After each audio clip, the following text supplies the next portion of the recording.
Welcome back to Tombstone's Takes. I'm Tombstone. Yes, even my mother-in-law calls me Tombstone. We're here to talk about the good, the bad, the ugly, and interesting about books, books, books. Today, some of my thoughts aren't necessarily about a book per se. We're going to talk about one in particular as we go on our discussions. But my thoughts today are some thoughts about storytelling that came up as I was reading some reviews of one of the latest books that I read. And that book is The Last Time I Lied by Riley Sager. So today I want to recap some of these thoughts and maybe discuss some writing and story development techniques that came to my mind when I was reading the reviews of The Last Time I Lied.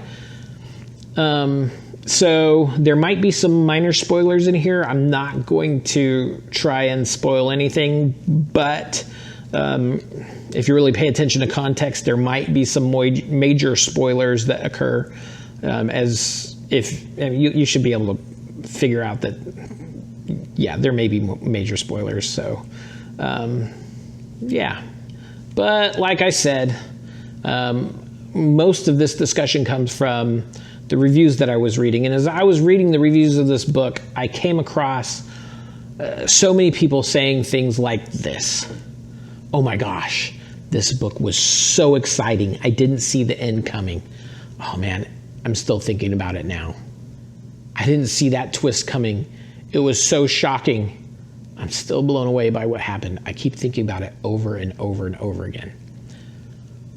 Now, I heard quotes like this, I read quotes like this, and surprisingly or not, when the twist came at the end of the book, I wasn't shocked. So today I want to talk a little bit about why I wasn't shocked. But the long and short of it is, it's because while I'm reading, I always ask a number of questions that come up to me. Questions that I'm just curious about as I read. And as I read and I ask these questions, I begin to see a number of patterns. Now, before I move on any further, I think I need to say a few things. So first, I love to read. I find it entertaining. And I am not at all one of those people that tries to figure out the story before the ending. I don't try and do that at all. However, I oftentimes find that I do know what will happen before the ending or the climax of the book. But really, that mostly comes from the fact that I'm asking questions when I'm curious. Second, I happen to enjoy The Last Time I Lied. For me, it wasn't as fun as some of Sager's other books. I think if you want an introduction to Riley Sager, you should probably start with Final Girls or maybe Home Before Dark. But it was pretty solid. It didn't have too many red herrings where I just found the book convoluted because of the red herrings. I think that he tied up most of his loose ends, and it kept me entertained throughout. Now, a lot of these stories always have some kind of statement that people make that is unbelievable compared to real life, but I usually don't let those things bug me too much to where I can't enjoy the story. But having said that, what questions did I ask that kept me from being shocked at the twists or the turns that happened in The Last Time I Lied? First question, where's the body? It's a question that comes up a lot when you're reading mysteries and thrillers or watching a mystery or thriller on screen. Where's the body? If someone dies off screen, or if you as the reader don't see the body or see that death happen on the page or on the screen in front of you, you should not believe that the character died. You should never believe that the character died, ever. It's almost as good as gold that the supposedly dead character will turn up, and their disappearance or death will be used as a ruse for misdirection. Happens so often in mysteries and thrillers on screen or on the page.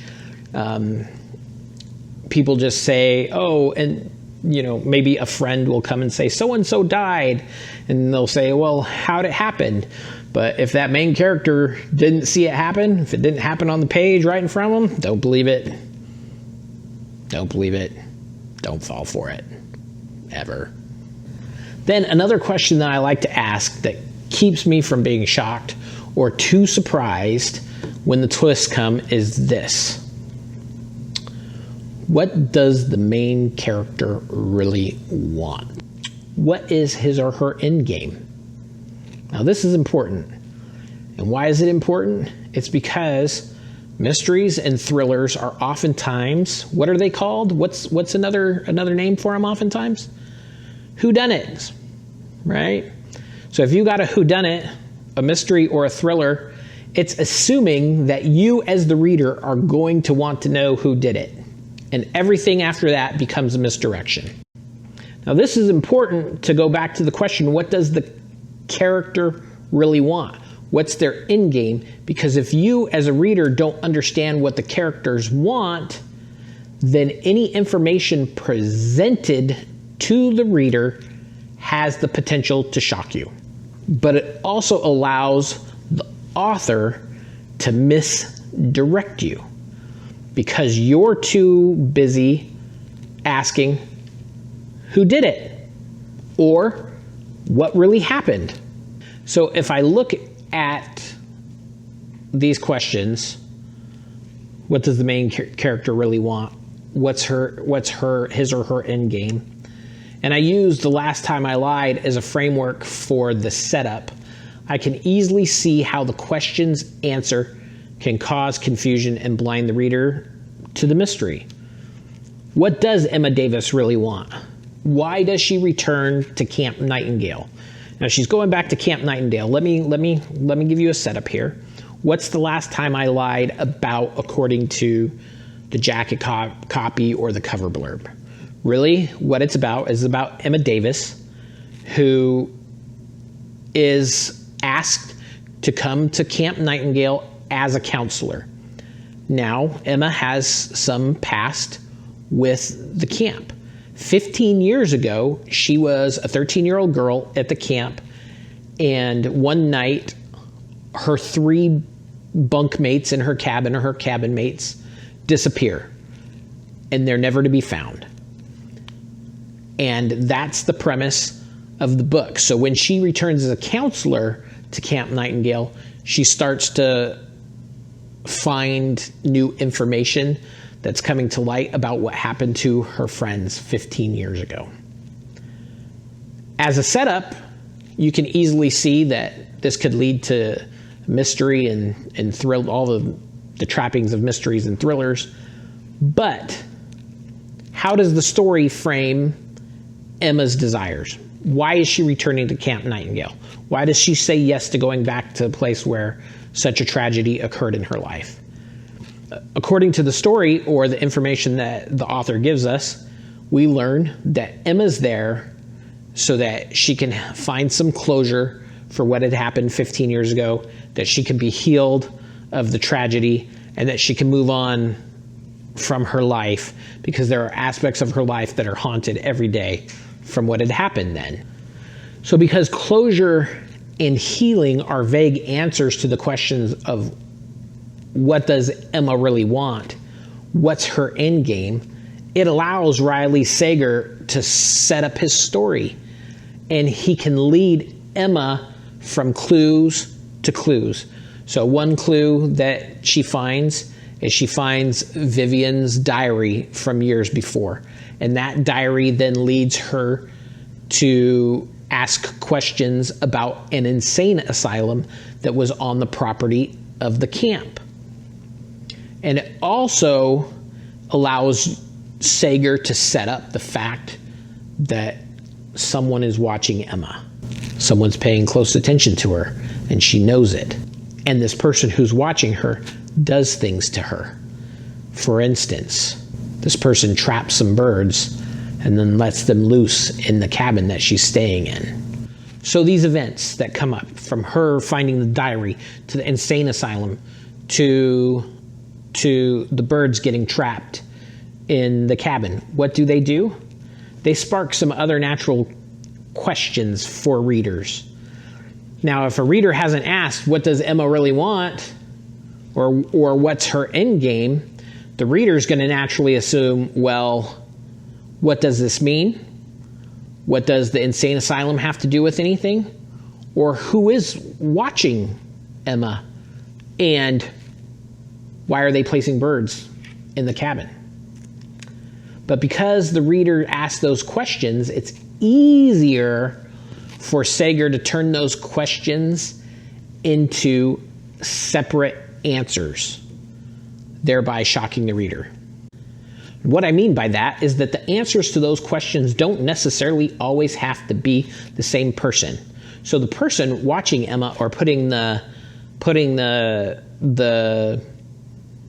birds in the cabin don't have to be the same people who potentially could have perpetuated a crime on the 3 bunkmates who went missing. So what happened to the girls 15 years ago could be a separate question from who's watching Emma now. But the problem with this is that if the reader never sees Emma ask those questions, such as did someone in particular do something bad to my bunkmates? Were they kidnapped? Were they murdered? Were they hurt somehow? If she never asks those questions, and if she never asks, who's watching me now? Why is this happening to me? Then the answers that Sager presents to us can be given to us in any manner, and can be given to us when he wants to reveal them to us, because that's not what Emma was actually searching for.